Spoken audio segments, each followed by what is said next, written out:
안녕하십니까. 반갑습니다. 새만금TV입니다. 자, 오늘 또 여러분들 새만금에 대한 이야기 이어가 보도록 할 텐데요. 새만금이 개발될 수 있는 지금 최근 들어서 이슈화가 크게 되고 있는 이유가 여러분들은 어떤 이유 때문이라고 생각을 하십니까? 물론 요즘에 최근 들어서 2차전지 관련된 기업들의 대대적인 투자와 함께 특화단지 지정, 투자진흥지구 지정으로 인해서 더욱더 가속화가 붙은 거는 맞다라고 말씀을 드릴 수가 있는데요. 사실 이렇게까지 되는 그 배경이 더욱더 중요하지 않겠습니까?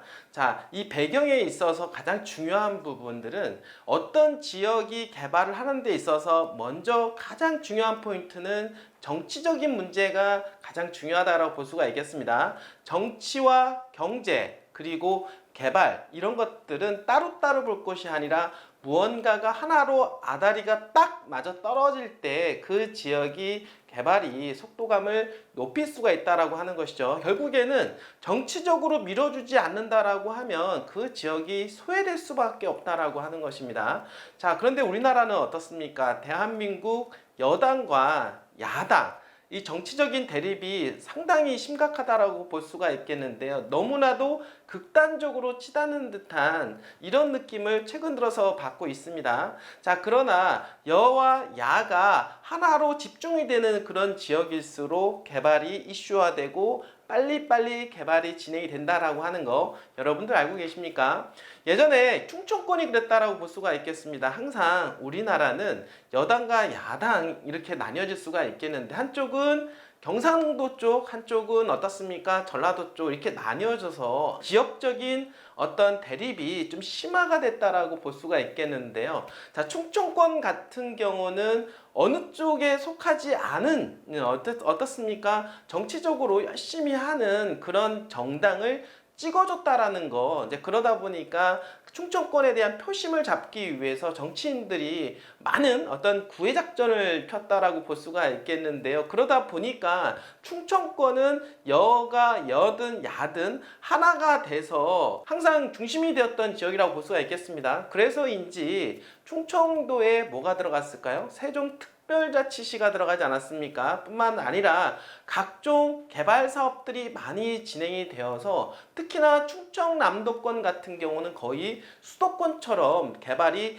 진행이 되고 있다라고 하는 거 여러분들 아실 텐데요. 자, 충청권에 이어서 최근 들어서 여당과 야당이 협치가 잘 이루어지는 곳 모범 답안이 있는 지역이 있습니다. 그 지역이 어디일까요? 바로 새만금이라고 말씀을 드려보도록 하겠습니다. 자, 윤석열 대통령도 집권 초기에 그리고 대통령 되기 이전에도 새만금에 좀 찾아서 많은 이야기를 했습니다. 어떤 부분일까요? 바로 지역균형 발전 차원에서 전라북도가 그만큼 많이 고립된 지역들, 많이 지역적으로 낙후된 지역이기 때문에 전라북도를 어떻습니까? 키워줘야 된다라고 이런 이야기. 그 중심에는 새만금이 있기 때문에 그 새만금의 기업들이 바글바글 거리는 곳으로 만들겠다라고 약속을 했던 부분이 있습니다. 자, 그러다 보니까 최근 들어서 어떻습니까?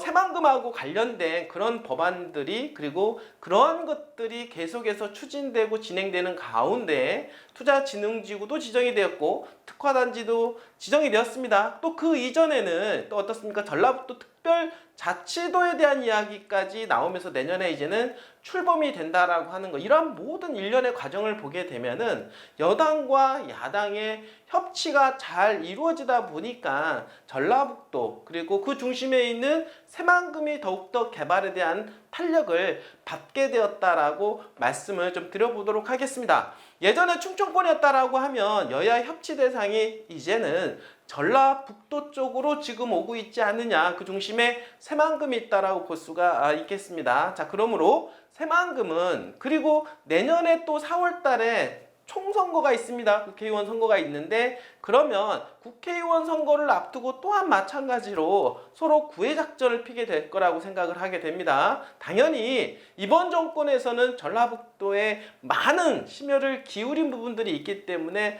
더욱더 많은 구애작전을 필 것으로 예상을 해보게 보겠죠. 자, 그렇다라고 하면 거기에 걸맞는 어떻습니까? 어떤 이 입법 법안이들이라든지 또는 개발 이슈라든지 이러한 부분들이 더욱더 가속화가 될 가능성이 높다라고 저는 생각을 하게 됩니다. 이런 모든 것들이 맞물려서 새만금은 갈 수밖에 없다. 저는 이렇게 생각을 하고 있습니다. 여러분들은 과연 어떻게 생각을 하십니까? 바로 오늘은 좀 그런 이야기를 좀 해보려고 합니다. 자, 여야 협치가 필요한 이유가 있겠죠. 방금 전에 제가 말씀을 드렸던 대로 여와 야가 하나가 되는 곳일수록 어떻습니까? 지역경제 발전에 상당히 도움이 된다. 자, 그 중심에 있는 지역이 전라북도 새만금이 모범 답안이라고 볼 수가 있겠는데요. 그러한 사항들이 쭉 이어진다라고 하면 내년 4월 달에 있을 총선까지 계속해서 이슈화가 될 수밖에 없다라는 거 여러분들 말씀을 좀 드려보도록 하겠습니다. 자, 전라북도와 여야를 넘어서 지역 정치권이 머리를 맞대고 전라북도 주요 현안들을 하나씩 해결하는 모습에 정치권의 비상한 관심을 가지고 있다라고 하고 있는데요. 사실은 이 모범이라고 볼 수가 있겠죠. 다른 지자체에서도 어느 한쪽으로 편중된 곳을 선택할 것이 아니라 정말로 일 열심히 하는 정치인들을 어떻습니까? 박수를 쳐줘야 되고 그 표와 표를 더 줘야 된다고 저는 생각을 하게 됩니다. 자, 그러한 부분들이 전라북도에 지금 영향력을 좀 주고 있지 않을까라고 생각을 하고 있는데요.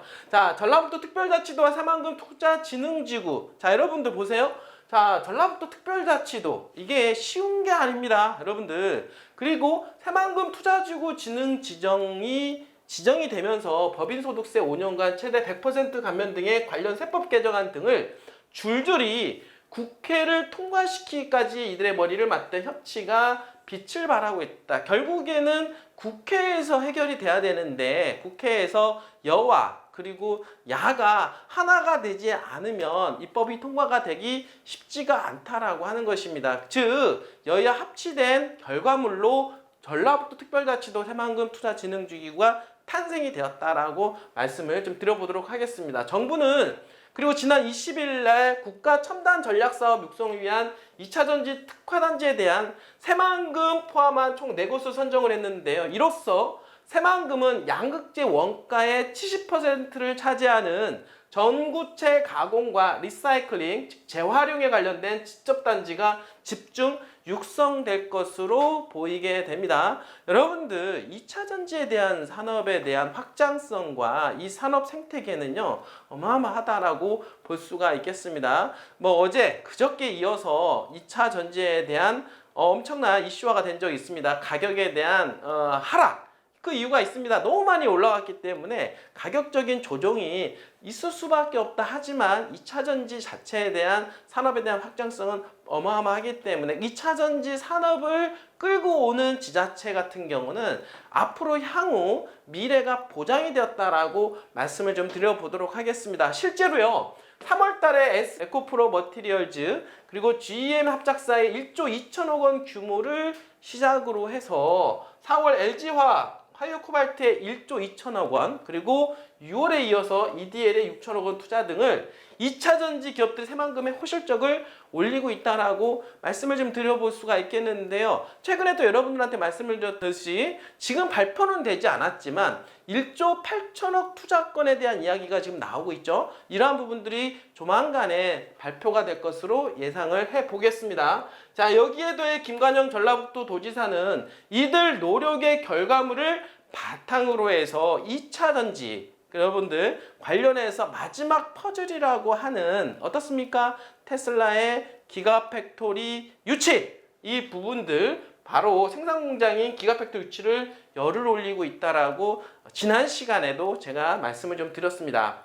자, 여야 협치 대상으로서 정운천, 신영대 의원 등 지역 정치권은 특별자치도 등의 법안 통과 등으로 협치로 인한 선례를 아주 만들어주고 있다라고 말씀을 좀 드려볼 수가 있겠고 지역 여야 정치권의 협치는 민선 8기 김관영 도지사의 7월 취임 이후에 전라북도 핵심 현안 중 가장 최우선인 전라북도 특별자치도를 통과시키면서 조명을 받았다라고 이야기하고 있습니다. 자, 여러분들 제주도 특별자치도 출범한 이후로 어마어마한 성장을 거치지 않았습니까? 그리고 최근에 그리고 강원도 특별자치도가 출범을 했고, 그리고 이제는 전라북도에도 특별자치도의 출범으로 인해서 김관영 도지사 영향력이 크다라고 이제는 말씀을 드릴 수가 있어요. 어떻게 보면은 핸들링이 강해질 수가 있다. 전라북도를 운영하고 관리하고 발전시키는 데 있어서 도지사의 영향력이 앞으로는 더욱더 커질 수밖에 없다라고 하는 것입니다. 그러므로 인해서 새만금 또한 더욱더 탄력을 받을 것이면은 틀림이 없다라고 하는 것이죠. 자, 대도시권 광역교통관리법이라고 하는 대광법 개정안은 여야 의원들의 전원 탄성을 얻어내긴 하였지만 하지만 정작 기재부 등의 부처 반대로 수면 밑에 잠겨 있는 상황인데요. 이 부분 또한 마찬가지로 정치권은 올 연말 내 대광법 통과를 목표로 다시 한번 호흡을 맞출 예정이라고 하고 있고요. 자, 이어서 국민의힘 정원천 의원은 전라북도 특별자치도 출범에 맞춰서 전라북도 발전에 필요한 미래성장 동력을 확보해야 한다며 민주당 소속 의원들과 특례 개정안 등을 공동 발의 연말 국회 통과를 목표로 하고 있습니다. 대광법과 그리고 전라북도 특례 개정안까지 통과를 지금 현재 하기 위해서 여와 야가 서로 협치하고 있다라고 하는 부분들, 또 이런 부분들도 좀 가능성이 있지 않겠냐는 생각을 합니다. 최근 들어서 여야가 서울 양평고속도로로 인해서 대립각을 세우고 있지만은 이 또한 지나갈 것이라고 생각을 하고 있고요. 연말로 가면 갈수록 협치를 통해서 이러한 법들이 개정이 통과가 됨으로 해서 전라북도는 한 단계 더, 그리고 주 중심에 있는 새만금은 더욱더 개발에 대한 탄력을 받을 것으로 저는 충분히 예상을 해보겠습니다. 쭉 이어지면서 또 내년 4월에 있는 총선까지 야당 국회의원들은 더욱더 새만금을 개발시키기 위해서 법안들 뿐만 아니라 개발 이슈를 더욱더 끌어낼 수밖에 없다라는 거. 당연히 투자는 심리다라고 말씀을 드릴 수가 있겠는데요. 이 심리가 더욱더 높아지면 높아질수록 돈은 배팅이 들어올 수밖에 없다라고 하는 것이죠. 당연히 새만금은 땅값은 더욱더 올라갈 수밖에 없는 그런 상황으로 가고 있다라는 거 다시 한번 말씀을 좀 드려보도록 하겠습니다. 여러분들, 시간이 지나고 보면 우리는 깨닫는다고 하죠. 지금이 가장 바닥이었다라고 하는 것을 다시 한번 말씀을 드리지만, 새만금 투자에 있어서 특히나 군산 지역의 토지 투자는 지금이 가장 바닥이다라고 하는 거, 해가 가면 갈수록 더욱더 가격은 높아지게 되는 거고 여러분들의 투자 수익률은 떨어진다라고 볼 수가 있겠습니다. 지금 투자 수익률을 극대화할 수 있는 바로 지금이 여러분들 투자의 최적의 타이밍을 다시 한번 말씀을 좀 드려보도록 하겠습니다. 저희 새만금TV에서 언제든지 도와드리고 있습니다. 언제든지 편안하게 연락 주시길 바라겠습니다. 끝까지 시청해주신 여러분들 진심으로 감사드립니다.